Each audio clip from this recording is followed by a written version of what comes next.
حضرت جناب سیدنا ابو ہریرہ رضی اللہ تعالیٰ عنہ بیان فرماتے ہیں کہ حضور نبی اکرم صلی اللہ علیہ وآلہ وسلم نے ارشاد فرمایا، الدین النصیحہ، بے شک دین خیر خواہی ہے۔ قالوا لمن یا رسول اللہ صلی اللہ علیہ وبارک وسلم، صحابہ کرام نے عرض کی، یا رسول اللہ صلی اللہ علیہ وبارک وسلم، یہ کس کے لیے خیر خواہی ہے؟ تو آپ صلی اللہ علیہ وآلہ وسلم نے ارشاد فرمایا، للہ ولکتابہ ولرسولہ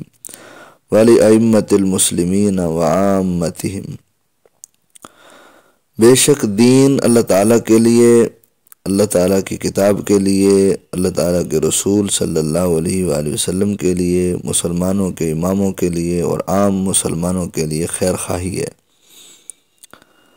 یہ حدیث مبارکہ سنن نسائی میں 4205 نمبر حدیث ہے۔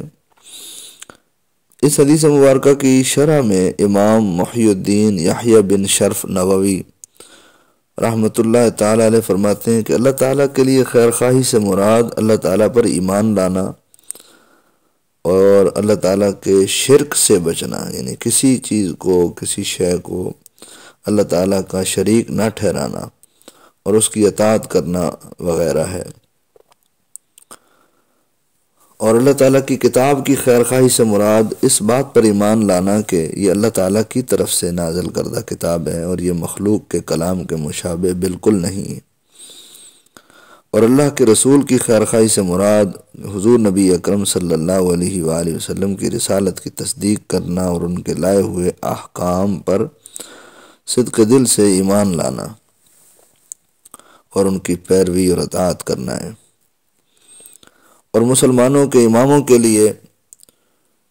جو خیر خواہی ہے اس سے مراد مفسر شہیر حکیم الامت مفتی احمد یار خان نعیمی رحمۃ اللہ تعالی علیہ مراعۃ المناجی میں ارشاد فرماتے ہیں کہ یہاں اماموں سے مراد یا تو اسلامی ریاستوں کے بادشاہ ہیں، یعنی اسلامی حکام ہیں، یعنی وہ لوگ جو اللہ رسول کے احکامات کی پیروی کرتے ہیں ان کی پیروی کرنا ہے، یا علماء دین، مجتہدین، کاملین، اولیاء، واصلین ہیں،